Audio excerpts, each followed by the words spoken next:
Hello दोस्तों, आज के इस वीडियो में हम करूर वैश्य बैंक के बारे में बिल्कुल डिटेल्स में बात करने वाले हैं कि आखिर ये किस तरीके का बैंक है और क्या आपको इस बैंक में अपना एक रेगुलर सेविंग्स अकाउंट आज के डेट में ओपन करवाना चाहिए या फिर नहीं ओपन करवाना चाहिए। और हम इस वीडियो में हर एक पॉइंट्स को लेकर के चलेंगे, तो वीडियो को बिल्कुल भी स्किप मत करिएगा। वीडियो स्टार्ट करते हैं। अब देखो भाई, इसके नाम में ही है जैसे करूर वैश्य बैंक, तो यहाँ पर आपको सुनने में लग रहा होगा कि भाई ये वैश्य बैंक किस तरीके का बैंक है।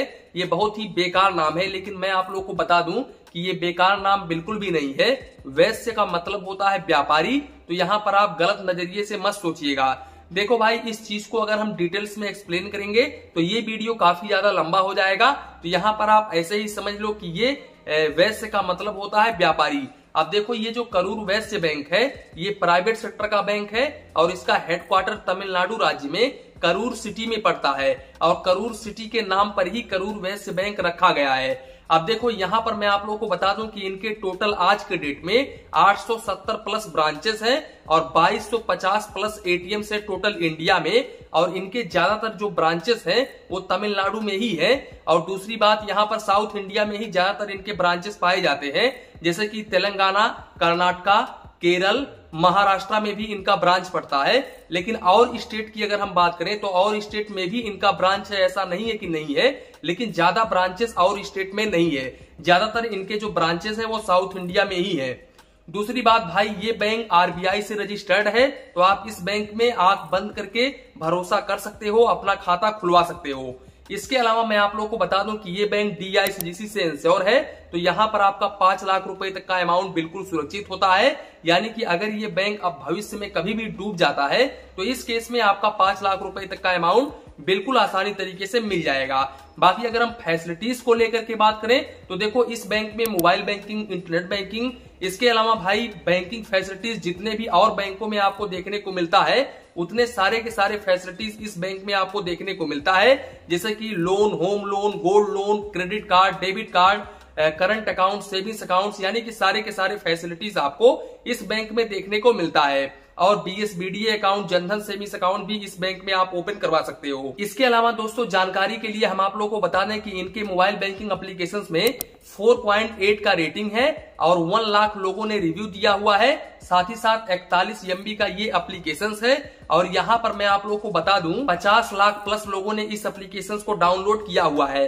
और मैं आपको बता दूं, मेरा करूर वैश्य बैंक के साथ में लगभग 7 इयर्स का एक्सपीरियंस है। मेरा खाता इस बैंक में ऑलरेडी है और मैं इस खाता का इस्तेमाल भी करता हूं। यहाँ पर आप देख सकते हैं, मैं आपको दिखा देना चाहता हूं, ये कुछ इस तरीके का आपको चेकबुक करूर वैश्य बैंक में देखने को मिलता है और कुछ इस तरीके का आपको पासबुक देखने को मिलता है।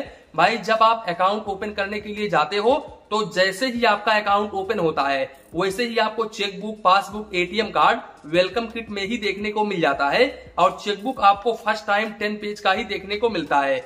और मैं आप लोगों को बता दूं कि अगर आप रेगुलर सेविंग्स अकाउंट ओपन करवाते हो तो यहाँ पर आपको डेबिट कार्ड के ऊपर फर्स्ट ईयर कोई भी चार्जेस नहीं देना पड़ता है। और भाई, रेगुलर सेविंग्स अकाउंट्स के ऊपर आपको 1000 रुपए एवरेज मंथली बैलेंस मेंटेन करके चलना पड़ता है। और आपका चाहे तो रूरल में अकाउंट हो, चाहे तो सेमी अर्बन में अकाउंट हो, चाहे तो मेट्रो सिटी या फिर अर्बन अकाउंट हो, यहाँ पर कुछ भी फर्क नहीं पड़ता है। यहाँ पर आपको 1000 रुपए एवरेज मंथली बैलेंस मेंटेन करके चलना पड़ता है। अब अगर आप इस बैलेंस को मेंटेन नहीं करते हो तो फिर इस केस में आपको 200 रुपए प्लस जीएसटी मंथली बेसिस पर चार्जेस देना पड़ता है।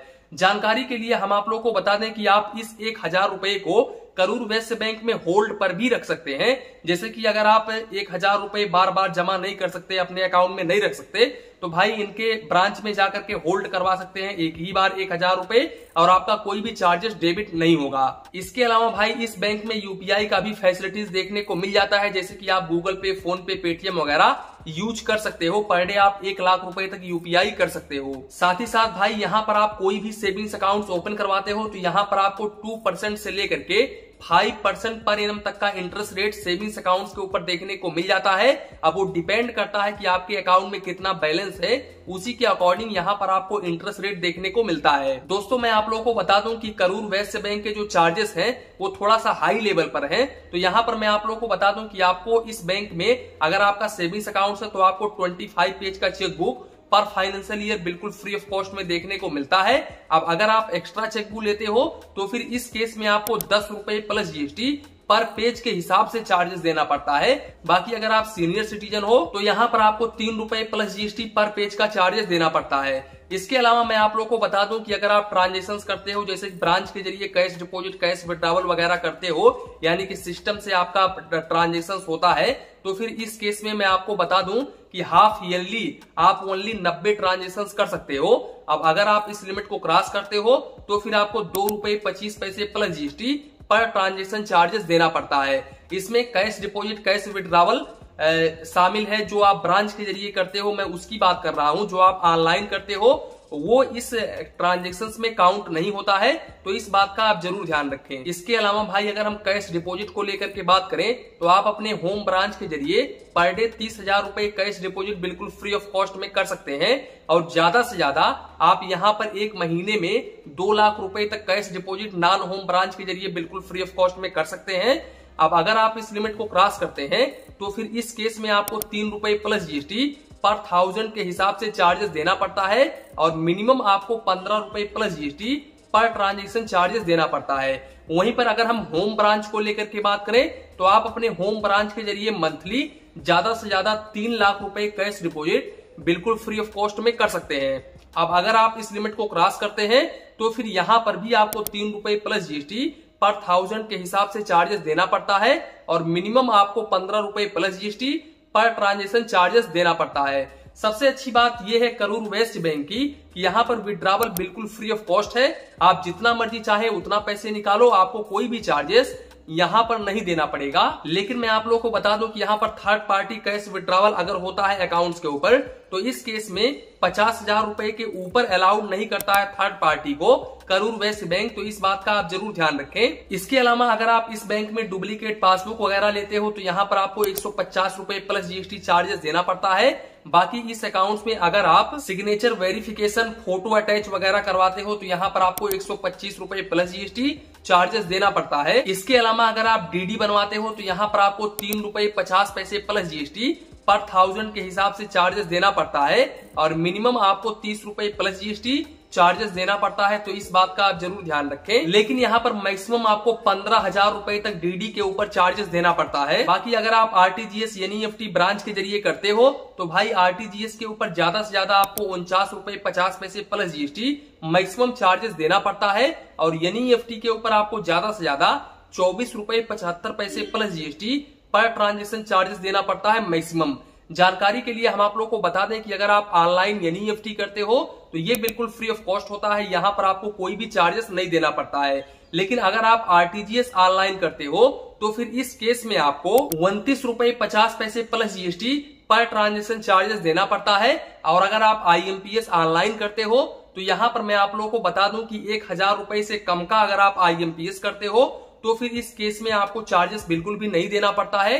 लेकिन अगर आप 1000 रुपए से ज्यादा का आईएमपीएस करते हो तो फिर यहाँ पर आपको 5 रुपए प्लस जीएसटी पर ट्रांजेक्शन के हिसाब से चार्जेस देना पड़ता है। इसके अलावा मैं आप लोग को बता दूं कि इस बैंक में आपको एसएमएस अलर्ट चार्जेस 25 पैसे पर एसएमएस चार्जेस देना पड़ता है, लेकिन ज्यादा से ज्यादा आपको 20 रुपए प्लस जीएसटी क्वार्टरली यानी कि प्रति 3 महीने में चार्जेस देना पड़ता है। अब यहाँ पर करूर वैश्य बैंक ने टर्म कंडीशंस लगाया हुआ है। अब टर्म कंडीशंस क्या है, देखो यहाँ पर करूर वैश्य बैंक ये कह रहा है कि अगर आप अपने सेविंग्स अकाउंट्स में 2 लाख रुपए तक एवरेज मंथली बैलेंस मेंटेन करते हो तो फिर इस केस में आपको एसएमएस अलर्ट के ऊपर कोई भी चार्जेस नहीं देना पड़ता है। अब इसके अलावा अगर हम डेबिट कार्ड को लेकर के बात करें तो यहाँ पर करूर वैश्य बैंक आपको क्लासिक वेरिएंट का डेबिट कार्ड ऑफर करता है। अब वो रुपए भी हो सकता है, मास्टर भी हो सकता है, वीजा भी हो सकता है, लेकिन ज्यादातर करके Karur Vysya bank visa debit card ही प्रोवाइड करता है कस्टमर्स को। मुझे वीजा ही डेबिट कार्ड देखने को मिला था। और भाई वेलकम किट में जब आपको डेबिट कार्ड देखने को मिलता है ना तो उस टाइम आपको फर्स्ट टाइम कोई भी चार्जेस नहीं देना पड़ता है, बिल्कुल फ्री ऑफ कॉस्ट होता है। लेकिन सेकंड ऑनवर्ड यानी कि एनुअल मेंटेनेंस चार्जेस को अगर हम लेकर के बात करें या फिर यहाँ पर री इश्यूएंस चार्जेस को लेकर के बात करें तो यहाँ पर आपको 300 रुपए प्लस जीएसटी चार्जेस देना पड़ता है। सबसे अच्छी बात यह है कि आप इस डेबिट कार्ड से 30,000 रुपए पर डे निकाल सकते हैं और 75,000 रुपए तक ऑनलाइन ट्रांजेक्शन कर सकते हैं। अब यहाँ पर अगर हम काउंट ऑफ ट्रांजेक्शंस को लेकर के बात करें तो भाई इनके ओन बैंक के एटीएम से मंथली आप 5 फाइनेंशियल और नॉन फाइनेंशियल ट्रांजेक्शंस कर सकते हैं। अब अगर आप इस लिमिट को क्रॉस करते हैं तो फिर इस केस में आपको 25 रुपए plus GST per transaction charges देना पड़ता है। जबकि भाई दूसरे बैंक के एटीएम से मंथली आप 5 फाइनेंशियल और नॉन फाइनेंशियल ट्रांजेक्शन कर सकते हैं और मेट्रो सिटी से मंथली आप 3 फाइनेंशियल और नॉन फाइनेंशियल ट्रांजेक्शन कर सकते हैं। अब अगर आप इस लिमिट को क्रॉस करते हैं तो फिर इस केस में आपको 27 रुपए plus GST per transaction charges देना पड़ता है। तो दोस्तों कुल मिलाकर के यही था करूर वैश्य बैंक का सेविंग्स अकाउंट। आशा करता हूं Karur Vysya bank savings account के रिलेटेड जो भी आप लोगों के मन में कंफ्यूजन होगा, डाउट होगा, वो बिल्कुल भी इस वीडियो में क्लियर हो गया होगा। तो इसी के साथ में वीडियो समाप्त करते हैं। वीडियो पसंद आया हो तो प्लीज वीडियो को एक लाइक करिए और अपने चैनल फाइनेंस बैंकिंग को सब्सक्राइब करिए। मन में कुछ डाउट हो, कंफ्यूजन हो तो प्लीज कमेंट करिए। धन्यवाद, मिलते हैं नेक्स्ट वीडियो में।